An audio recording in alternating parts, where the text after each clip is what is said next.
안녕하세요. 춘천 한마음교회 이내영입니다. 저는 장애가 있는 언니를 부끄럽게 여기며 외식하는 삶을 살다 부활하신 예수님을 믿고 언니의 있는 모습 그대로를 인정하며 기쁘고 자유한 삶을 살게 된 간증을 나누고자 합니다. 예전에 초원이 다리는 100만 불짜리 다리라는 대사로 기억되는 마라톤이라는 영화를 본 적이 있어요. 그 영화는 지적장애를 가진 청년이 마라톤을 통해 사회와 소통해 나가는 과정을 그린 영화예요. 주인공에겐 동생이 있는데 어린 시절부터 장애가 있는 형에게만 온통 관심이 가 있는 엄마에게 반항하는 아이로 나오거든요. 그런데 전 그 주인공의 동생을 더 유심히 봤던 기억이 나요. 남 얘기 같지 않았거든요. 저는 1남 3녀 중 셋째로 첫째 언니는 지적장애 2급에 간질도 앓고 있습니다. 언니는 지적장애가 있음에도 일반 중고등학교를 다녔어요. 학창시절 언니는 반 친구들의 놀림을 받았고 학용품이나 체육복을 자주 빼앗겼어요. 제가 초등학생 때 중학생인 언니네 반에 준비물을 전해주러 간 일이 있었는데 언니 반 친구들이 언니를 놀리는 모습을 보고 참 속상했습니다. 전 그 언니들을 혼내주고 싶었지만 할 수 있는 게 없어 한참 동안 째려보다 온 일도 있었거든요. 왜 우리 언니는 다른 언니들과 다를까 하는 생각도 들었어요. 언니는 중학생 때부터 간질을 앓았는데 하루에도 몇 번씩 발작을 했고 화장실 바닥에 머리를 부딪혀 출혈로 병원에 실려간 적도 있었어요. 그래서 저는 엄마와 함께 좋다고 하는 민간요법을 찾아 무농약 논에서 청개구리를 잡으러 다니기도 하고 치유 은사가 있는 목사님이 운영하시는 병원을 찾아가기도 했습니다. 언니는 등하교를 혼자 있었는데요. 늦게 들어오는 날엔 누가 데려간 것은 아닌지 넘어져 발작을 하고 있는 것은 아닌지 온 가족들이 이 집 저 집 찾아다니며 늘 걱정을 했어요. 또 언니는 갖고 싶은 것이 있으면 사줄 때까지 떼를 쓰기도 하고 작은 질병도 병원에 가서 치료를 받아야 마음이 풀려 엄마가 언니를 데리고 하루에도 여러 번 한의원 갔다 물리치료 받으러 갔다 오곤 합니다. 그리고 언니가 좋아하는 간식을 다른 가족이 먹기라도 하면 몇 시간씩 화를 내고 풀리지 않으면 자기 머리를 때리기까지 했습니다. 그럴 때면 엄마는 내가 저걸 두고 어떻게 눈을 감나 하시곤 하셨어요. 언니는 고등학교 졸업 후 줄곧 집에만 있었는데 몇 년 전에는 복지시설에 가고 싶다고 졸랐어요. 엄마와 저는 복지시설을 찾아다니기도 했는데 열악한 환경과 그곳에서 언니가 구박을 받을 것 같아 돌아온 적도 있었습니다. 언니는 늘 입버릇처럼 하는 말이 내가 가진 것이 있나 배운 것이 있나 친구가 있나 하는 것이었어요. 몇 년 동안은 우울증으로 말 한마디도 하지 않고 다른 사람의 말에도 반응하지 않아 작은 교회 지체분 중엔 언니가 벙어리인 줄 알았다고 하시는 분도 계셨어요. 저는 언니가 아프니까 챙겨줘야겠다 하는 마음도 있었지만 언니가 부끄러워 친한 친구들에게조차 큰언니 얘기를 한 적이 없어 언니가 한 명인 줄 아는 사람이 많았고 마음에 자유함이 없었습니다.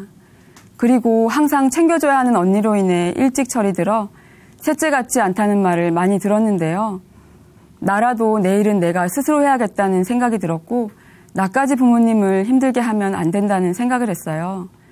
그래서 중학교 때 원인을 알 수 없는 빈혈로 죽을 지경이 되었는데도 1년이 넘게 부모님께 얘기하지 못하고 있었어요. 부모님도 저까지 챙길 여유가 없으셨는지 매일 보면서도 아픈지 모르셨어요. 얼굴은 창백하고 살은 점점 빠져서 다리가 얼마나 가늘었는지 교복에 입는 검은색 스타킹이 헐렁할 정도였거든요. 또 숨이 차서 학교 계단을 오르내리다 쉬는 시간 종이치기도 했어요. 어느 날 얼마 안 되는 거리를 몇십 분씩 걸어가는 모습을 본 친척분의 발견으로 병원에 가게 되었습니다.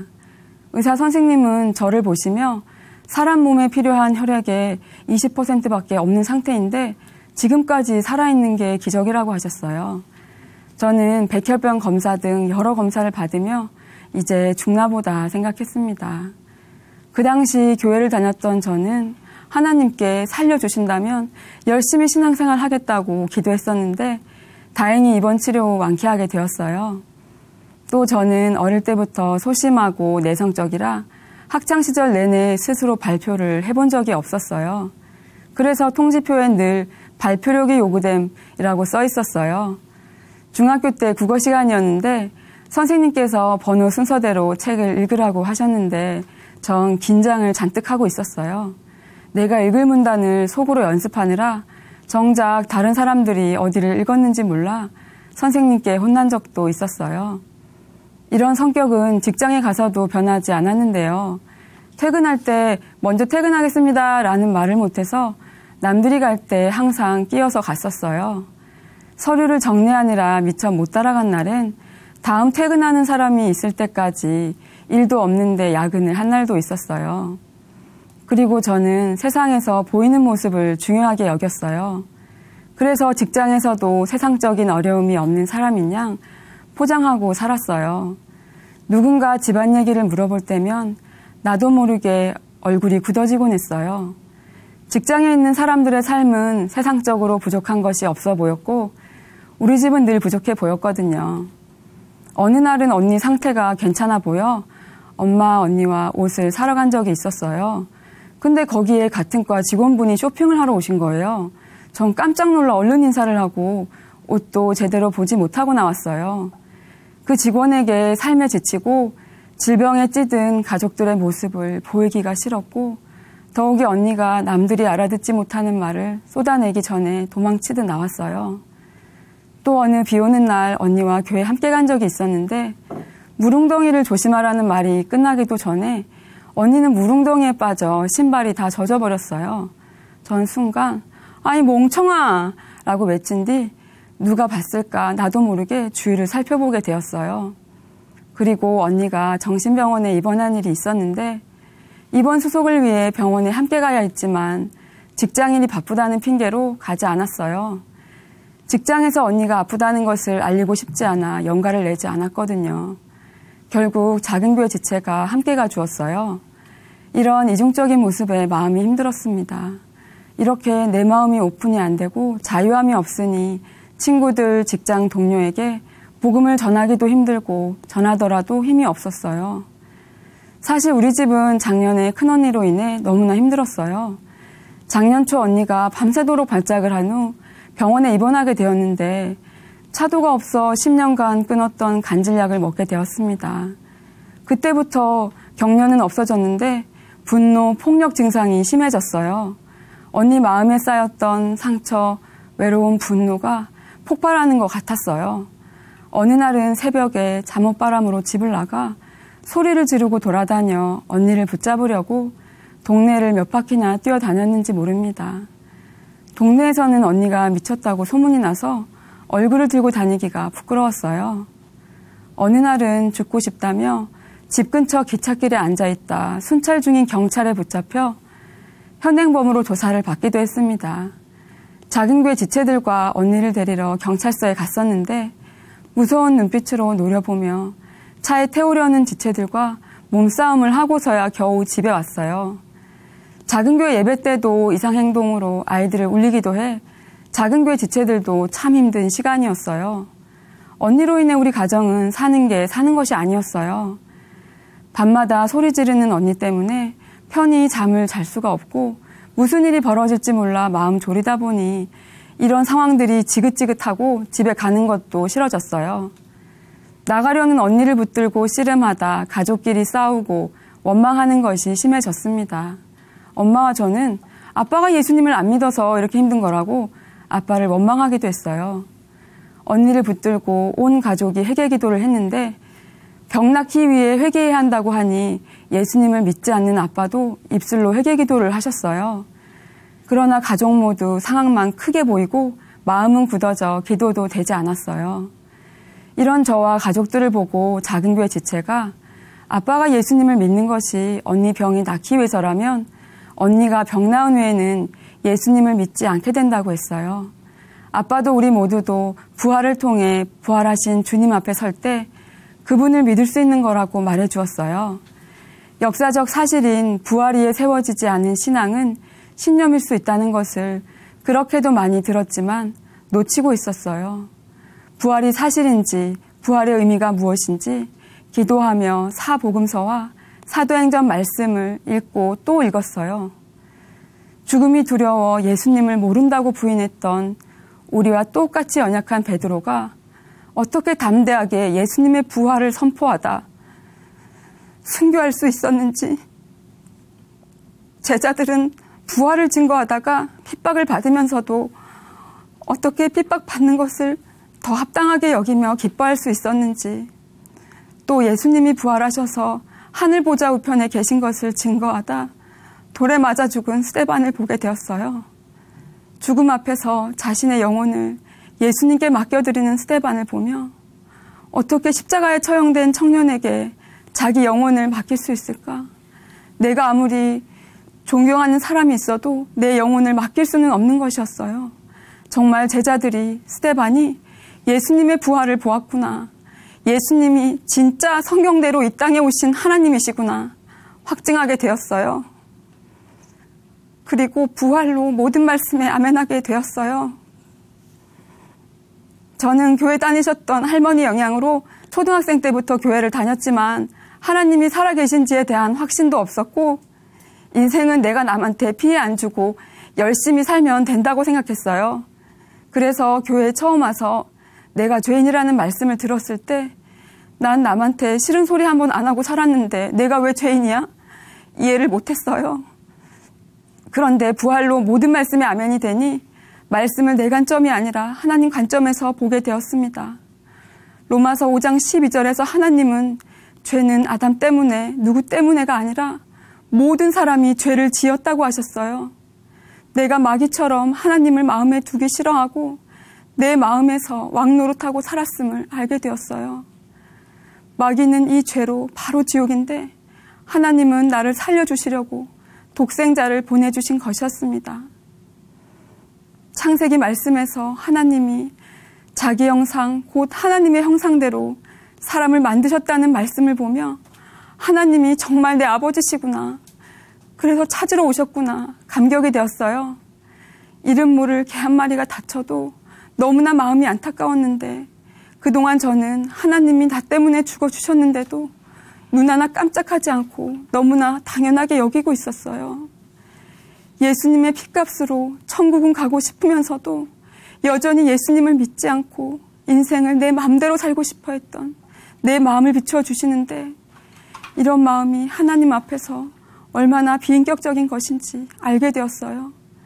저는 예수님께서 죽으시고 부활하신 이유가 죽은 자와 산 자의 주인이 되시기 위함이라는 로마서 14장 9절 말씀으로 하나님께 예수님을 주인으로 믿지 않고 제가 주인된 죄를 회개하고 예수님을 마음의 주인으로 믿게 되었어요. 예수님을 나의 주인으로 믿게 되자 주인의 말씀을 듣고 싶어졌습니다. 언니를 챙겨주는 것도 함께하는 것도 싫었던 저에게 하나님은 내 형제 중에 지극히 작은 자 하나에게 한 것이 곧 내게 한 것이라는 말씀을 주셨어요. 내가 예수님을 부끄러워했고 예수님을 무시했었구나 회개가 되었습니다.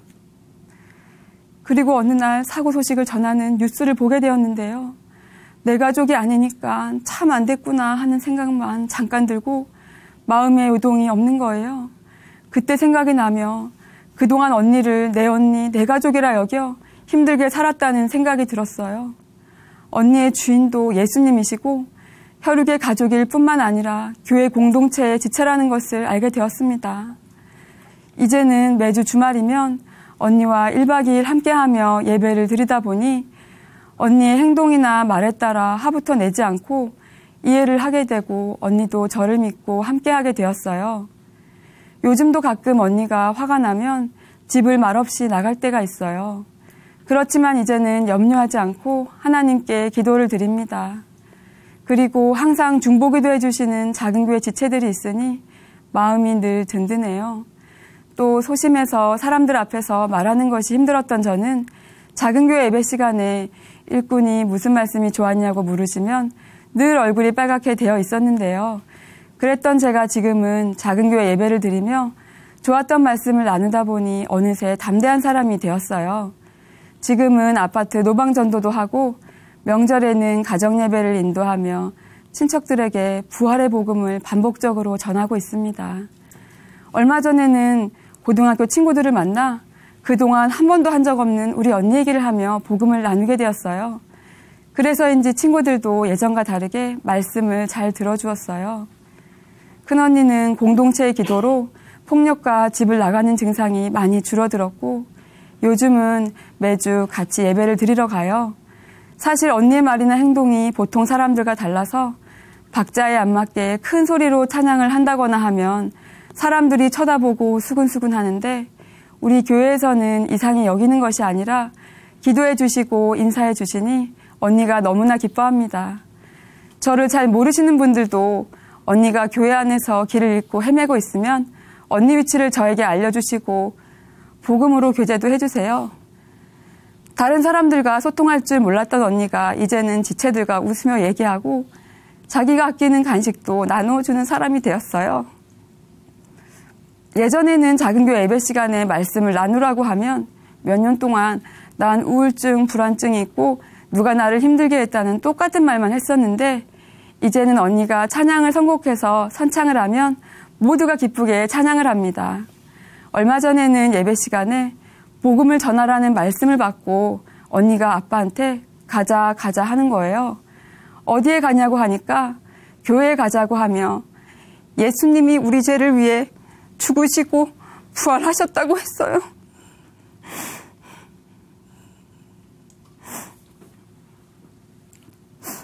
누가 시켜서 한 것이 아닌데 언니 마음에도 말씀이 믿음으로 화합된 것이었어요. 작은 교회에서 언니 얘기를 쓴 간증을 나눈 적이 있었는데 듣고 있던 언니는 자기 얘기인 것 같다고 하는 거예요. 그래서 언니 얘기를 다른 사람들한테 해도 되냐고 물으니 기쁘게 동의해 주었습니다. 지금도 우리 집 상황과 환경은 바뀌지 않았지만 예수님이 부활하셔서 하나님의 사랑을 확증시켜 주시니 넘어져도 다시 일어나게 됩니다.